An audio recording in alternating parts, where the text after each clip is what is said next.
The most productive high school quarterback in Louisiana history is about to play running back for the LSU Tigers. Oh, we got to talk about this. It's Locked on LSU. Let's go.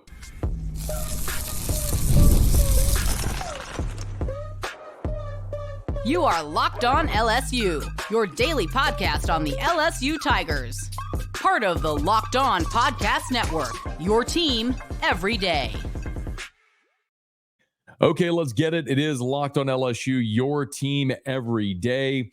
I'm your host, Matt Moscona. Glad to have you aboard with us here. Thanks for making us your first listen every single day.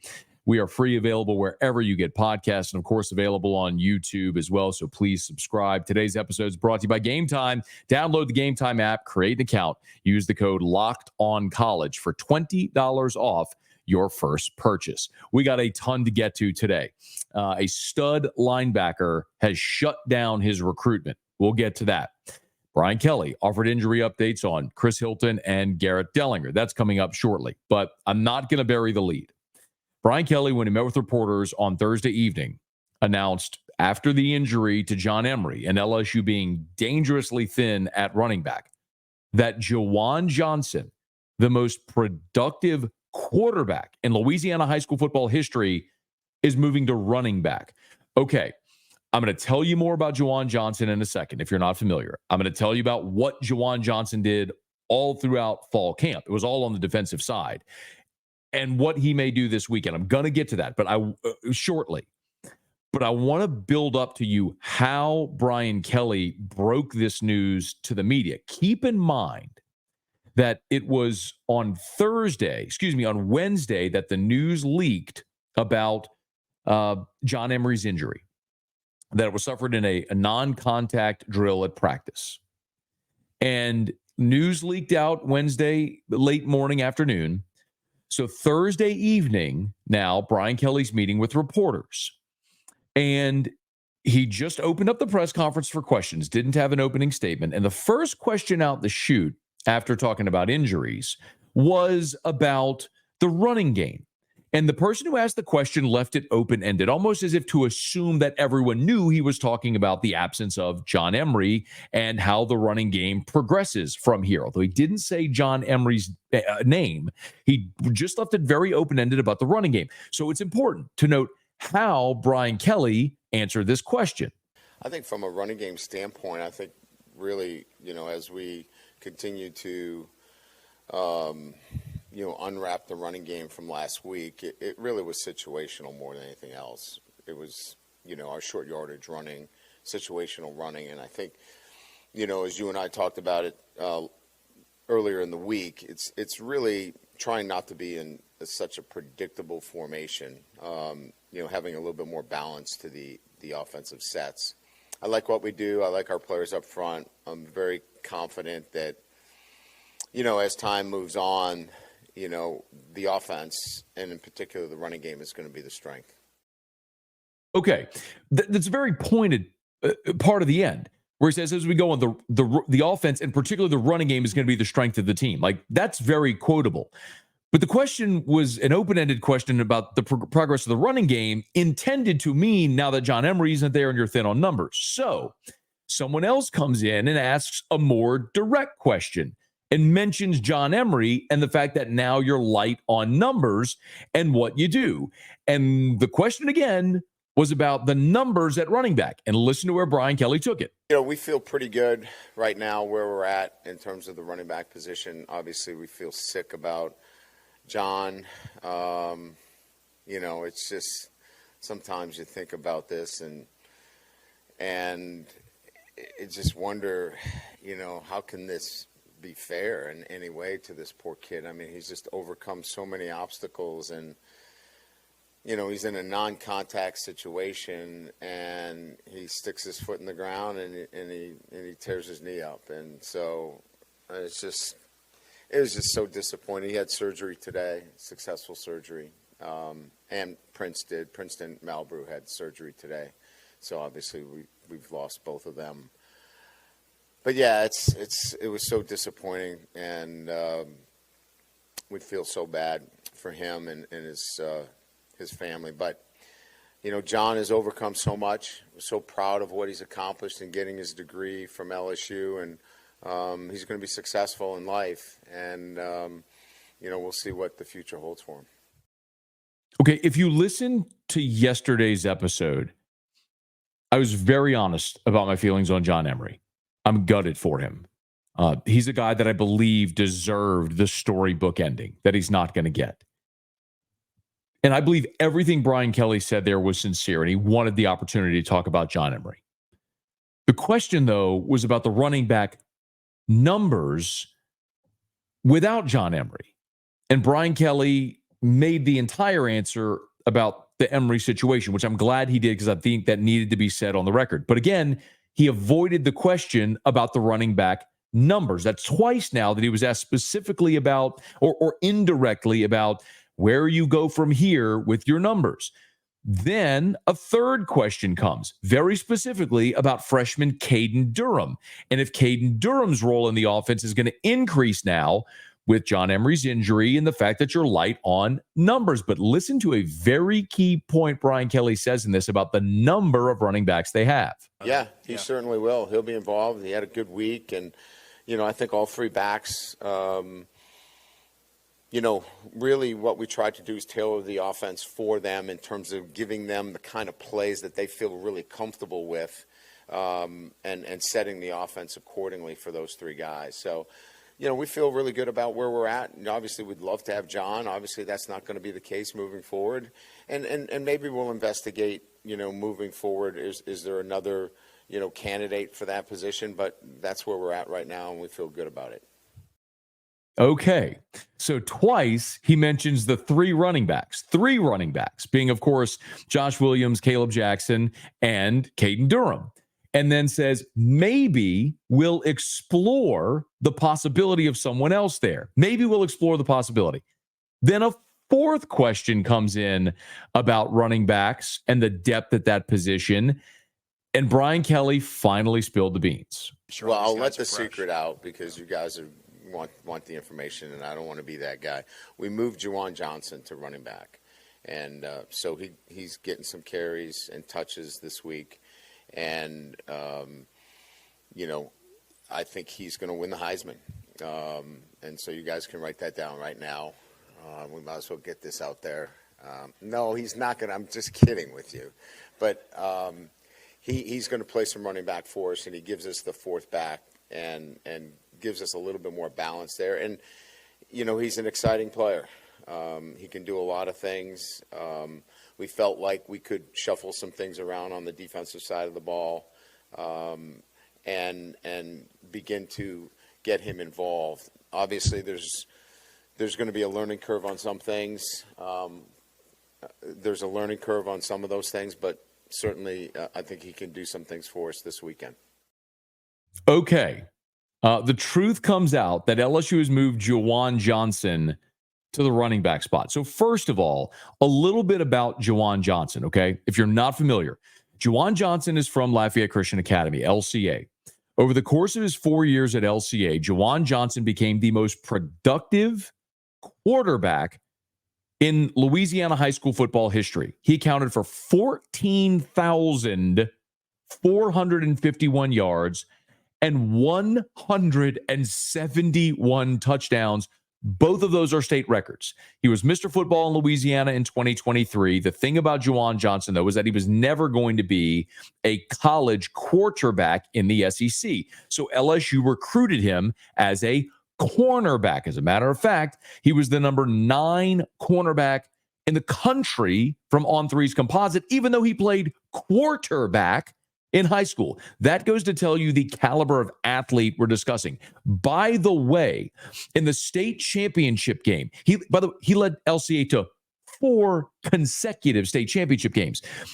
Last year in 2023, 457 total yards, 270 passing, 187 rushing, and 3 rushing touchdowns. As a junior in 2022, he set state championship game records with 595 yards and 5 touchdowns. He broke Brock Berlin's record for total offense in a state quarterfinal win. He broke Nick Brissett's Louisiana record for total touchdowns. Brissett, of course, is currently on staff at LSU and the director of high school alumni relations. I could go on and on and on. He rushed as a quarterback for nearly 4,000 yards and 54 touchdowns in his high school career, again, as a quarterback.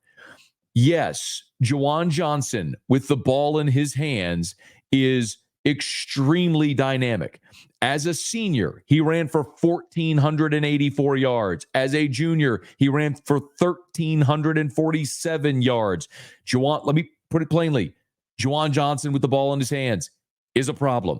He was just never going to play quarterback at the major college level. He's a great athlete who made sense to convert him to cornerback. But remember, all throughout fall camp, we've seen Juwan Johnson, I went back and checked my notes, not play much cornerback.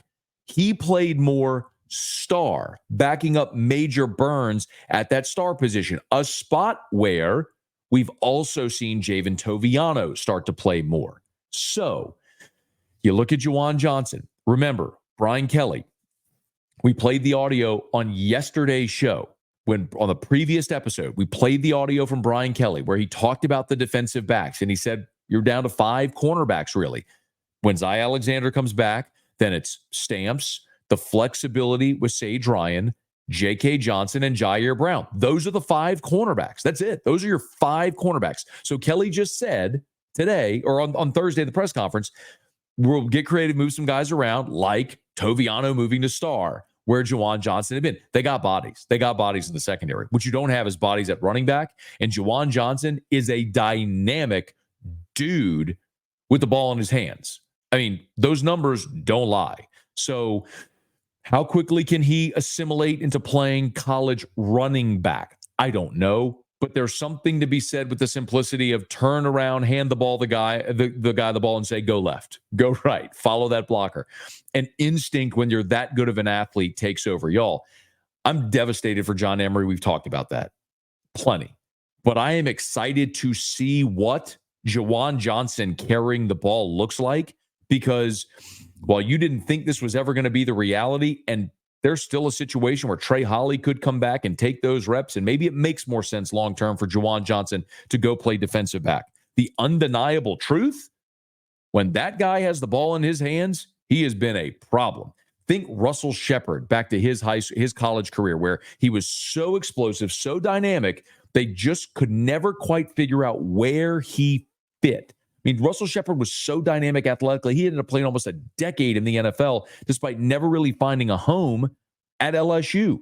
So, Juwan Johnson, if nothing else, a reason to stick around for the second half of LSU Nichols on Saturday, just to see what the true freshman from LCA might do when he gets his opportunity. Okay, it's locked on LSU. Juwan Johnson's going to play. 2 seniors, however, may not. Brian Kelly gave an update on Chris Hilton and Garrett Dellinger. We'll talk about that next. Locked on LSU, your team every day. When you're hiring for your small business, you want to find quality professionals that are right for the role. That's why you need to check out LinkedIn Jobs. That's right. It's LinkedIn Jobs. This is easy. You want to find the right professionals? They've got the tools to find the professionals for your team faster and for free. LinkedIn isn't just a job board. LinkedIn helps you hire professionals that you can't find anywhere else, even those who aren't actively searching for a new job, but might be open to the perfect role. In a given month, over 70% of LinkedIn users don't visit other leading job sites. So if you're not looking on LinkedIn, you're looking in the wrong place. On LinkedIn, 86% of small businesses get a qualified candidate within 24 hours. Hire professionals like a professional on LinkedIn. LinkedIn knows many small business owners are wearing so many hats, and you may not have the time or the resources to hire. So LinkedIn is constantly finding ways to make that process easier. They even just launched a feature that helps you write job descriptions, making the process even easier and quicker. 2.5 million small businesses use LinkedIn for hiring. So post your job for free at linkedin.com/lockedoncollege. That's linkedin.com/lockedoncollege to post your job for free. Terms and conditions apply. Brian Kelly, when he met with reporters, wasn't only peppered with questions about the running back situation. He was also asked about a couple of injuries. And there's no sense in playing the audio. It was a quick back and forth with Koki Riley of The Advocate. And Brian Kelly confirmed that Chris Hilton will not play against Nichols this weekend. And Garrett Dellinger, the senior right guard, is questionable for the game with an injury he suffered on Saturday in the on Sunday in the loss to USC. Very quickly on each. So Chris Hilton missed the game against USC, and we've talked a lot about Chris. Very talented guy. He was injured a couple of weeks before the start of the season in a Saturday scrimmage, but the last scrimmage that the media got to see. So the second Saturday before the opener, he caught a contested touchdown in the front left corner of the end zone in 7-on-7s. It was Jordan Allen in coverage. Hilton fought through contact, came up limping, and unfortunately, it appears that bone bruise is a problem. Brian Kelly said that if Hilton were an offensive lineman, something like that, he'd be playing. But because of the nature and the explosiveness of the position at receiver, they just need him healthier, and they're not going to run him out there if he's not 100%. So this makes the most sense. We were told last Thursday before the USC game that Hilton didn't practice and that he hadn't really come along as quickly as they had hoped. So it makes sense. If you weren't going to have him for SC, there's no sense in putting a limited Chris Hilton out there against Nichols. The best case here would be give him another week to get healthy, and then let him run out there when you play your first road conference game next Saturday at South Carolina, and hopefully he's ready to roll by then with this bone bruise. In the meantime, as Brian Kelly has said, with the injury to Kyle Parker, who started in Chris Hilton's place against USC, that means redshirt freshman Shelton Sampson, the former 5-star, needs to ramp up and get ready to roll to be that probably that Z position on the outside, the X position, on the outside, to take that spot that was occupied by Chris Hilton and then by Kyle Parker. So it'll be fun to watch a lot of the young guys get their opportunity. I'm certainly excited to see the young quarterbacks. I don't know this, I think Ricky Collins will be the first guy off the bench for LSU against Nichols.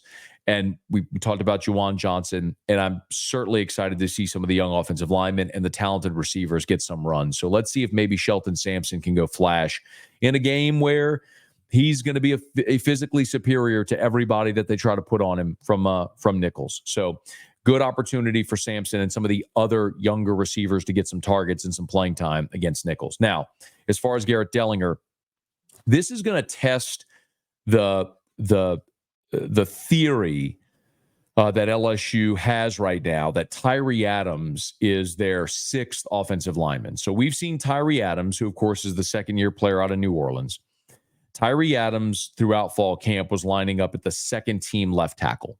So Adams was playing left tackle, backing up Will Campbell, and had plenty of wins and one-on-ones and looked really good in this fall camp. You can just tell when he would flash. If I go track all those the one-on-one blocking drills, the pass rush drills, when I look at Tyree Adams, I'm just looking at my chart right here. A big star when Tyree Adams had a win against Deshaun Womack. Deshaun Womack is a former 5-star, is effectively a quality starter for LSU. Had a nice win against Dylan Carpenter as well in one-on-ones as I'm looking through my notes here. So this is a guy that is ready to play in some capacity.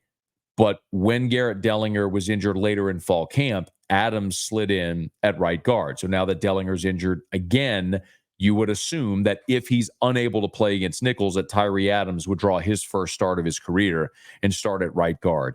That's that's obviously an unenviable position, but we saw this a year ago as well. Emery Jones missed the Mississippi State game, I believe it was. Forgive me, I'm not looking at it right now. And so you got to see a young guy like Lance Hurd step in. I think actually it might have been Grambling for you. Now that I think of it, it was Mississippi State when Mason Taylor missed the Mississippi State game and Mac Markway started in his place. Forgive me. That's what I was thinking of.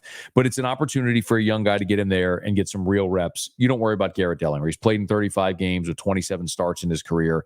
And I'm just not worried about Garrett Dellinger's ability or to play. You know, as soon as he's ready to go, get him ready for Saturday, get him ready to play on the road at South Carolina. At this point, it's about go get Tyree Adams some reps and get the veteran guys out of that game as quickly as you possibly can. So Tyree Adams, if Garrett Dellinger can't go, and officially as of Thursday night, questionable for Saturday, which means it's unlikely that you risk it and run him out there. It's a great opportunity to get Tyree Adams some reps. So we'll see what happens there on the offensive line. But the two guys worth keeping an eye on now are Chris Hilton, who's out, so Shelton Sampson likely taking that role in this game against Nichols. And will Garrett Dellinger play, or does Tyree Adams get the first start of his college career?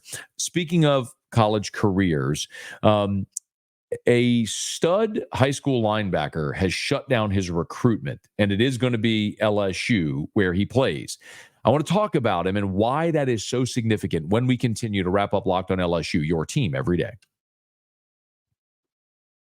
Today's episode is brought to you by Game Time, which has a new feature called Game Time Picks that makes getting tickets for your favorite event even easier. Y'all, football season's here. Whether you're a football Saturday or football Sunday guy or gal, either way, man, you got to check out Game Time if you haven't. Game Time Picks will filter out all the fluff. So it'll only show you incredible deals on great seats, so you don't have to waste time searching through thousands of tickets. It's Game Time. Look, a lot of people I know that were at LSU USC this past weekend, they used Game Time to get their tickets there at Allegiant Stadium. You want to be in Tiger Stadium this weekend or for any of the games coming up, you want Game Time.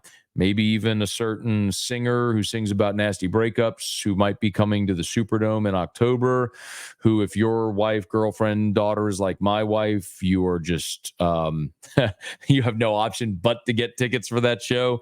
Game Time is a great option. So you can customize your spot with that featured list right there. You can curate deals to make it find the best price on great seats. They got the super deal. You can view your seats before you buy, the lowest price guarantee. They even have event cancellation protection, job loss protection. It's all there at Game Time. So make sure you check out Game Time Picks. It's curation that makes it easier to save more on sports and concerts and comedy and theater. Again, Game Time Picks. Be sure you check that out. Take all the guesswork out of buying tickets with Game Time. Download the Game Time app, create an account, use the code LOCKEDONCollege for $20 off your first purchase. Terms apply. Again, create an account, redeem with the code LOCKEDONCollege. That's LOCKEDONCOLLEGE for $20 off. Download Game Time today. What time is it? It's game time. Wrapping up this edition here of Locked on LSU, your team every day. And the Tigers got some really good news for their future on Thursday as four-star linebacker Keylan Moses out of U High in Baton Rouge, right there on LSU's campus, as a matter of fact, told Sam Spiegelman from Rivals that he's shutting down his recruitment. Quote, "I'm fully 1,000% committed. I shut down my recruitment. Those schools were really recruiting me. Oregon pushed really hard. I love Coach Bateman at Texas A&M. It was real close, very, very close. My full focus is on the Tigers. I'm home. There's no point going anywhere when I can leave my legacy at home." So Moses will be in Tiger Stadium this weekend for the opener against Nicholls State, then back the following Saturday against UCLA when the Bruins come to town. It is interesting because Moses took official visits, not only to LSU, but also to Oregon and to Texas A&M. And when he took those visits, it led some LSU fans to wonder if Moses was actually as committed as he had said all along. Remember Keylan Moses' story. His brother Dylan Moses was an LSU commit in the 8th grade. When Les Miles got fired, he decommitted, ended up going to Alabama, much to the chagrin of a lot of LSU fans. Well, I had an opportunity to speak with Keylan Moses on my radio show back in February. And what he told me point blank was he really enjoyed the opportunity when his brother was being recruited to go see the rest of the country. And so he went on a lot of those recruiting visits with Dylan. And the day that Keylan Moses was in studio with me, his mother and his younger brother were there as well. And part of that was that experience as well, that his younger brother would have the opportunity to do the same thing that Keylan, had to do when Dylan was being recruited. So listen, my feeling has always been, if you get 5 official visits, go take them all. Even if you are firmly committed to one place, if someone else is going to pay to fly you to their school and treat you like royalty for a weekend, and you get a chance to see another school, another part of the country, just to have that experience as a 17, 18-year-old, who wouldn't want that experience? So I am all for recruits taking every official visit possible. What's more, and I'll credit Shea Dixon from On 3 the Bengal Tiger for this.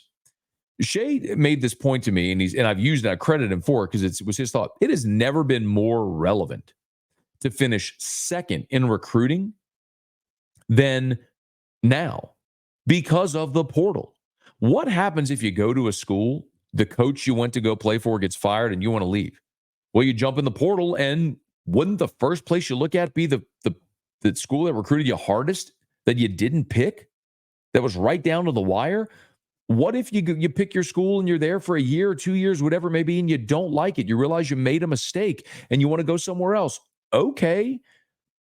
Wouldn't you look at the school that recruited you very hard while you were in high school as a possible landing spot? So I get why. Keylan Moses, yes, and I hope it works out at LSU and he's an All-American and a first-round draft pick and goes makes gobs of money and is awesome. I hope that works out for him. I don't know if it will, but it's worth it for Keylan Moses or anybody to go have those experiences and build in protections, especially in this era where you can do that in the portal era. The other reason this is so significant, Keylan Moses is a stud player. Rivals rates him as the 6th best linebacker in the country. And in the composite, he's a top 10 linebacker nationally. I mean, depending on which site you look at, either way, he's a high 4-star and one of the top players in America. So when you look at linebacker, next year, Harold Perkins is going to the NFL. Greg Penn, West Weeks, they're both out of eligibility. So if you're 4 guys in the rotation you're counting on, the 3 I just mentioned in Whit Weeks, Whit is the only one returning. Now, you signed 3 linebackers in this class with Devon Keys, Xavier Atkins, Tylen Singleton, and I think they're very high on those young guys. I think they're going to be really good players, and that's fantastic. And you currently have 3 linebackers committed for this class, including Keylan Moses. So you're going to lose 3 in Perkins, Penn, and West Weeks, and you have 3 more coming in, but you better believe they're not going into next season with only Whit Weeks as a player with significant playing experience. They're going to go into the portal and add some veteran depth at linebacker. But that doesn't mean that you don't have to fortify numbers. You got to fortify numbers there at linebacker. And getting Keylan Moses pot committed on board is a really big deal because you're going to have to remake that linebacker room. You want a reason for optimism? Of course, it's Blake Baker. I mean, Blake Baker is the defensive coordinator, but he's also the linebackers coach by trade. So having Blake Baker there to coach these guys up is a big deal, but having Keylan Moses a part of next year's class is massive, not just because of his ability on field, but also the Pied Piper effect he's had as LSU's lead recruiter among the commitments in this class. And it's one of the biggest name players in the state of Louisiana. Want to put the fence around the state, especially around Baton Rouge. You got to keep guys like Keylan Moses home, and LSU has done that as Moses has shut down his recruitment. All right, we're going to shut down this show, y'all. Thanks so much for being here. Again, and thanks for making us your first listen every single day. So now go check out Locked On College Football. The description is in the link is in the description of this episode, so you don't even need to search for it. It's part of the Locked On Podcast Network, your team every day. Okay, we're going to get on out of here. If you're listening on podcast, thank you so much. Please subscribe on your favorite podcast app. Rate us, leave a review. If you're on YouTube, smash that like button, subscribe to the channel, hit the bell so you're notified whenever we post a new video. And be sure to let a friend know that if they love the Tigers, we got you here every single day for Locked On LSU, your team every day.